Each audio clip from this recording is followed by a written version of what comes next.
Je ne vois pas d'autre cause que votre jalousie commune en bande organisée qui vous poussait et qui continue à vous pousser à me maltraiter. Lorsque je reviens en Martinique en 1991, j'ai 40 ans, je vis la crise de la quarantaine, je souffre énormément, je remets tout en question. J'ai laissé ma femme, mes enfants.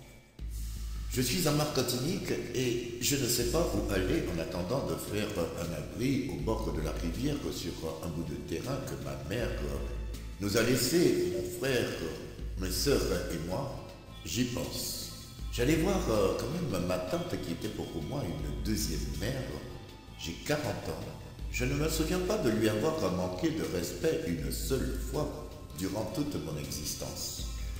Ma mère, je me souviens de lui avoir dit une seule fois, quand j'étais ado, « Maman, tu me fais chier ». Et quand elle me regarda d'un air triste parce qu'elle était surprise de m'entendre lui parler comme ça pour la première fois, je compris tout de suite qu'il ne faudrait plus jamais recommencer. Elle est partie sans jamais m'entendre lui reparler grossièrement. Et pourtant, je comptais parmi les pires voyous de la Martinique pendant mon adolescence. Mon père, c'était différent, on s'engueulait parfois. Mais je les adorais tous les deux. Sans eux, je ne serais pas cet homme que je suis aujourd'hui. Je suis fier de moi. Ma tante me demanda depuis quand tu es arrivé. Aujourd'hui, lui répondis-je. Et tu vas habiter où maintenant, me demanda-t-elle. Maman nous a laissés en bout de terrain au bord de la rivière. Je vais me faire un petit abri en attendant de faire ma maison. Ah non, tu ne veux pas habiter au bord de la rivière. Il y a des mauvaises bêtes, il y a des serpents, me dit-elle. J'ai loué une maison pour mes vacanciers. Ils sont déjà repartis en métropole. La maison est vide maintenant, tu vas habiter là en attendant. J'ai des locks sur la tête et pour l'instant, ça ne pose aucun problème à ma tante qui a vécu en métropole et qui a l'habitude de voir les gens en métropole vivre leurs différences sans aucun problème. Elle n'est pas encore au courant que ses amis n'aiment pas les locks, n'aiment pas les rastas et elle ne va pas tarder à le savoir après qu'elle m'aura donné les clés de cette maison. Elle me donna les clés de cette maison en me disant « Tu vas être bien ici, personne ne viendra t'embêter. » Et elle partit faire ses courses dans le bout. Elle revint une demi-heure après et m'appela « Monsieur Félix » entre parenthèses. Et me dit, tout en étant encore dans la rue « Si tu veux rester ici, il faut que tu coupes tes cheveux. » Je regardais son visage et n'avait pas du tout l'air de rigoler. Une tante à qui je n'avais jamais manqué de respect jusqu'ici et me voici en train de lui répondre « Tante, tu sais que ce ne sont pas tes poils de cul que j'ai sur le crâne, alors ne me fais pas chier. Reprends tes clés, elles sont dans la serrure, moi, je me casse. » Je laissai sa maison en pensant faire un abri au bord de la rivière sur le terrain que ma mère a laissé. En attendant de faire cette maison en forme de rocher, j'avais déjà l'idée depuis la métropole. J'avais enregistré la maquette d'un album avec Jorel Zavulon. C'était bien. On m'avait même dit « Si tu fais cet album, tu deviendras riche. » En fait, ce n'était pas plus la richesse matérielle que je voulais que de participer avec les autres, mais je ne m'attendais pas non plus que je ferais face à autant de jalousie.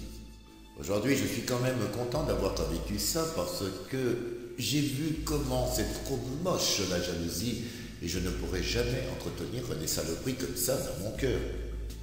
Vous voyez, nous sommes à 7 milliards d'individus environ sur le globe et parmi nous, il y a des millions de gens qui font des choses extraordinaires qui me font dire « fiche qui sont intelligents ces gens-là ». Il y en a qui m'ont appris des techniques, des choses intéressantes qui me rendent plus fier de moi encore. Ces gens intelligents, je les admire sans vouloir être comme eux, parce que je ne dois pas me renier. Eux non plus ne veulent pas que je sois comme eux. Ce ne sont pas des frimeurs, ils sont intelligents. Mais les jaloux, vous comprenez que j'ai encore mal à cause de ces enfoirés de fouilles merde qui me boucanent mon existence depuis plus de 25 ans. Pardonnez-moi d'être grossier, mais quels autres noms que je peux donner à ces merdes d'enfoirés? Bof, je rencontrai José, elle, je lui fis écouter ma musique, qu'il le trouva très bien. Je lui racontai ma situation de sans-abri et il m'hébergea dans son garage, dans un endroit aménagé pendant un certain temps. Ce n'était pas mal. Ensuite, je rencontrai Jacques M, surnommé Ruben, qui habitait au milieu de la forêt de Kerboliki sur le territoire des Serpents, sous un abri de fortune fait de 4 poteaux pour qu'autant de traverses sur lesquels il y avait 4 tôles ondulées. Avant de connaître Ruben, j'avais la trouille des serpents. Il m'avait invité et j'étais resté 4 jours chez lui à dormir sur la terre battue au milieu de la forêt. J'avais seulement la tête et le dos posé sur un morceau de mousse. Le premier soir, je pensais que je n'allais pas pouvoir fermer les yeux à cause des serpents que j'imaginais autour de moi. Mais, fatigué, j'avais fini par fermer les yeux et j'avais dormi comme un bébé. J'étais resté 4 jours chez lui. Il m'avait appris à vaincre la peur du serpent et le 4e jour, je me sentais prêt pour vivre, même sans abri, sur le terrain que ma mère nous a laissé au bord de la rivière. Merci Ruben. Merci encore Ruben.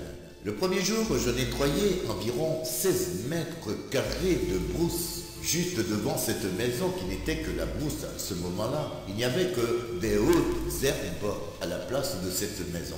J'ouvris mon blouson, un t-shirt et un jean de rechange et je me couchais, je m'endormis comme un bébé par terre. Ruben, où que tu sois dans ce monde, je te remercie encore, car si je n'étais pas passé par chez toi, je n'aurais pas pu dormir dans ces conditions.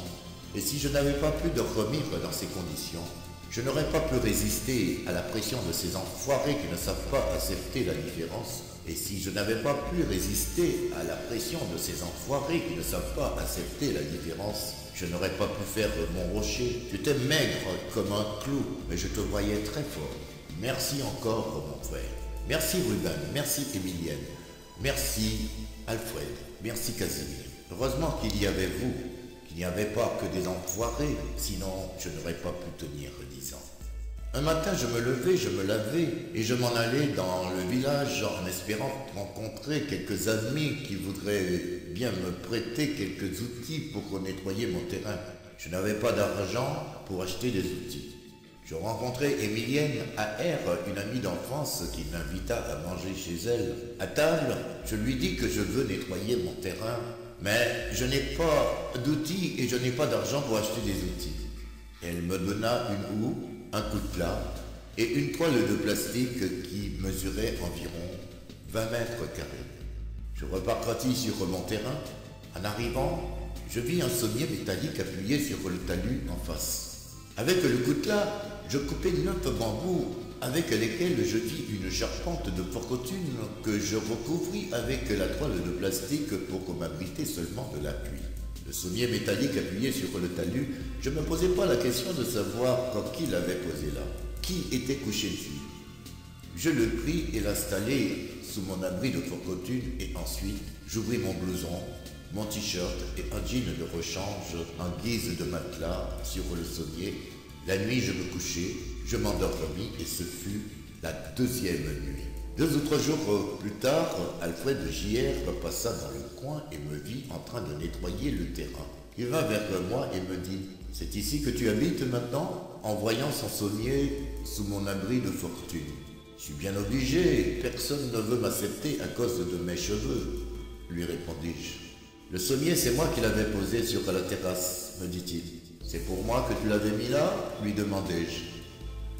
« Non, je ne savais même pas que tu étais ici. Je voulais m'en débarrasser, c'est tout, » me répondit-il. « Félix, me dit-il, ou tu es complètement fou, ou tu as plus de couilles que personne pour habiter ici tout seul la nuit.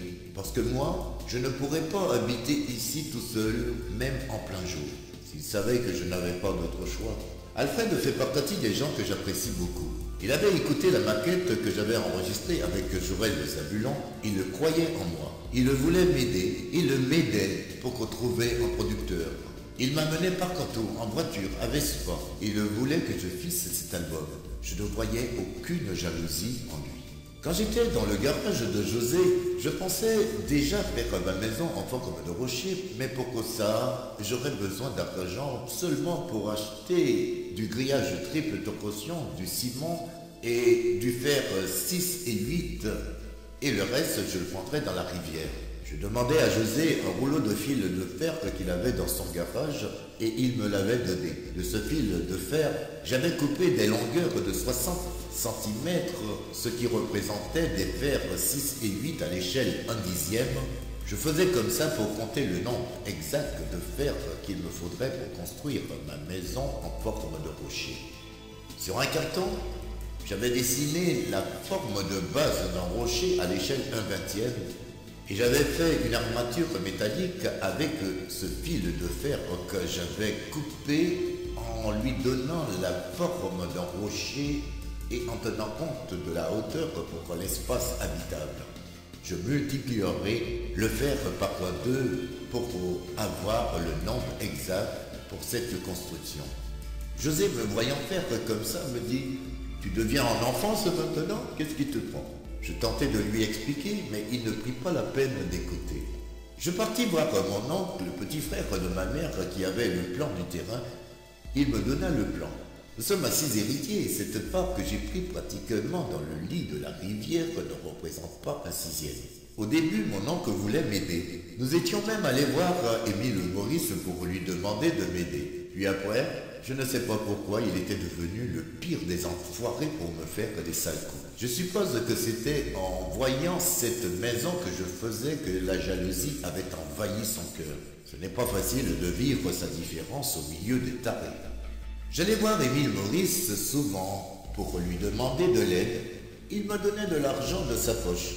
Quand il me donnait de l'argent en main propre, je lui disais merci, mais quand il le donnait à Marie-Thérèse en lui disant d'aller m'acheter de la nourriture, je lui disais des bêtises parce que je voyais qu'il n'avait pas confiance en moi. Connaissant bien ma situation, il donna l'ordre à Marie-Thérèse de me faire la demande de RMI à la CAF. Peu de temps après, je revins le voir.